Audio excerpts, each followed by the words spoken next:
நண்பர்களுக்கு வணக்கம். Oyster mushroom வச்சு பிரிஞ்சி செய்யலாமா அப்படின்னு கொஷின் இருக்கிறவங்களுக்கு இந்த வீடியோ ஆன்சராக இருக்கும்னு நான் நம்புகிறேன். இந்த மஷ்ரூம் வகையில் பார்த்திங்கன்னா அதிக அளவு ப்ரோட்டீன்ஸும் விட்டமின் D3யும் இருக்குது. அதே மாதிரி இதில் கொலஸ்ட்ரால் சுத்தமாக இல்லவே இல்லை. இந்த வீடியோக்காக ஃப்ரெஷ்ஷாக ஆயிஸ்டர் மஷ்ரூம் பிக் பண்ணி கொடுத்த நம்ம மாருதி மஷ்ரூம் ஃபார்ம்ஸ் ஒசூருக்கு நன்றி தெரிவிச்சுட்டு வீடியோக்குள்ளே போகலாம். நீங்கள் பார்த்துட்ருக்கிறது த குக்கிங் பி தமிழ். ஒரு ப்ரெஷர் குக்கரில் 2 டேபிள் ஸ்பூன் எண்ணெய் சேர்த்துக்கோங்க. நான் ரிஃபைண்ட் ஆயில் தான் யூஸ் பண்ணுறேன். இதில் அரை டீஸ்பூன் நெய் சேர்த்துக்கோங்க. நெய் சேர்க்குறது ஆப்ஷனல். இதில் 2 பிரிஞ்சி இலை, 2 சின்ன பீஸ் பட்டை, 4 லவங்கம், ஒரே ஒரு நட்சத்திர சோம்பை உடச்சி சேர்த்துக்கலாம். அதோட கடைசியாக 2 ஏலக்காயை சேர்த்துட்டு 2 மீடியம் சைஸ் வெங்காயத்தை இந்த மாதிரி மெல்லிஸாக நீல வாக்கில் அரிஞ்சு இதில் சேர்த்துக்கலாம். காரத்துக்கு ஏற்ற அளவில் பச்சை மிளகாய் சேர்த்துக்கோங்க. நான் 2 பச்சை மிளகாய் சேர்த்துருக்கேன். இது எல்லாத்தையும் நல்லா சுருங்குற அளவுக்கு வதக்கலாம். வெங்காயத்தை சேர்த்து ஒரு 2-3 நிமிஷத்தில் பார்த்தீங்கன்னா இந்த மாதிரி பிங்க் கலரில் மாறிடும். அந்த சமயத்தில் ஒரே ஒரு டீஸ்பூன் இஞ்சி பூண்டு விழுது சேர்த்துக்கோங்க. இஞ்சி பூண்டோட பச்சை வாசம் போகிற வரைக்கும் நல்லா வதக்கிட்டு 2 மீடியம் சைஸ் தக்காளியை பொடியாக நறுக்கி வச்சுக்கோங்க. அதை சேர்த்துக்கலாம். இப்போ தக்காளி நல்லா வதங்கட்டும்.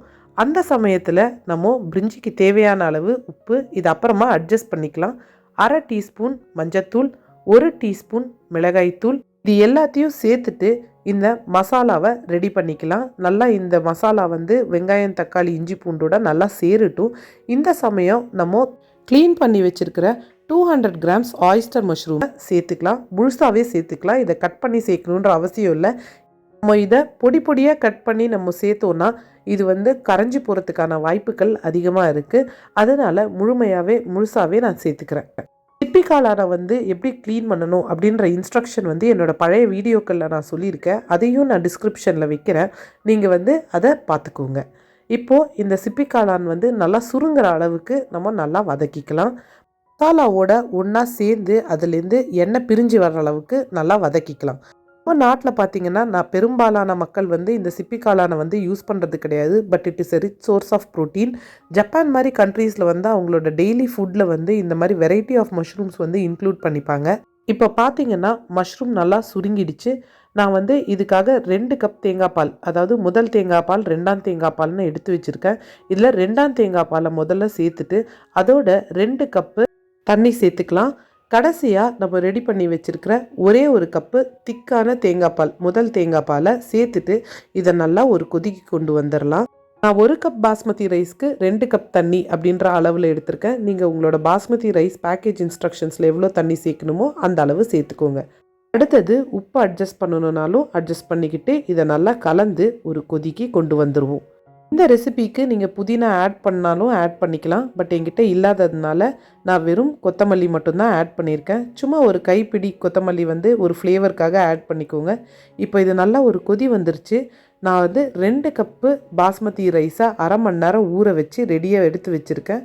வாஷ் பண்ணி இதை நம்ம சேர்த்துக்கலாம். சேர்த்துட்டு அரிசி உடையாத மாதிரி நம்ம கலந்து விட்டுட்டு குக்கரை மூடிடலாம். ஆயிஸ்டர் மஷ்ரூமோட ஃப்ளேவர் ரொம்ப யூனிக்காக இருக்கும். பன்னீர், பேபிகார்ன், அதுக்கப்புறம் பட்டன் மஷ்ரூம் அளவுக்கு ஏன் இந்த ஆயிஸ்டர் மஷ்ரூம் பாப்புலர் ஆகலை அப்படின்ற ரீசன் உங்களுக்கு தெரிஞ்சுதுன்னா கமெண்ட்ஸில் மென்ஷன் பண்ணுங்கள். கடைசியாக கொஞ்சம் கொத்தமல்லி வச்சு கார்னிஷ் பண்ணி குக்கரை மூடி போட்டுடலாம். கரெக்டாக 2 விசில் ஹையில் வச்சு 2 விசில் வந்ததுக்கப்புறம் ஸ்டீம் ஆட்டோமேட்டிக்காக ரிலீஸ் ஆனதுக்கப்புறம் நம்ம குக்கரை ஓப்பன் பண்ணி பார்க்கலாம். சூப்பரான ஆயிஸ்டர் மஷ்ரூம் பிரிஞ்சி ரெடி ஆயிடுச்சு. உங்களுக்கு ஆயிஸ்டர் மஷ்ரூம் கிடைக்காத பட்சத்தில் நீங்கள் உங்களோட ஃபேவரட் வெஜிடபிள்ஸ், பன்னீர், பட்டன் மஷ்ரூம் எது வேணாலும் வச்சு செஞ்சு பார்க்கலாம். பாருங்கள் எவ்வளோ சூப்பராக ரெடி ஆகிடுச்சின்னு. இதுக்கு சிம்பிள் அண்ட் ஸ்ட்ரெயிட் ஃபார்வர்டான ஒரு சைட் டிஷ் அப்படின்னு பார்த்தீங்கன்னா ஆனியன் ரைத்தா தான். அதையும் நான் ரெடி பண்ணி வச்சுட்டேன். நீங்களும் இந்த ரெசிபியை ட்ரை பண்ணி பார்த்துட்டு எப்படி வந்துச்சுன்றதை கமெண்ட்ஸில் மென்ஷன் பண்ணுங்கள். மறக்காமல் லைக் பண்ணுங்கள், ஷேர் பண்ணுங்கள், சப்ஸ்கிரைப் பண்ணுங்கள். மீண்டும் ஒரு கம்ப்ளீட்டான டிஃப்ரெண்ட்டான ரெசிபியில் உங்களை சந்திக்கிறேன். நன்றி.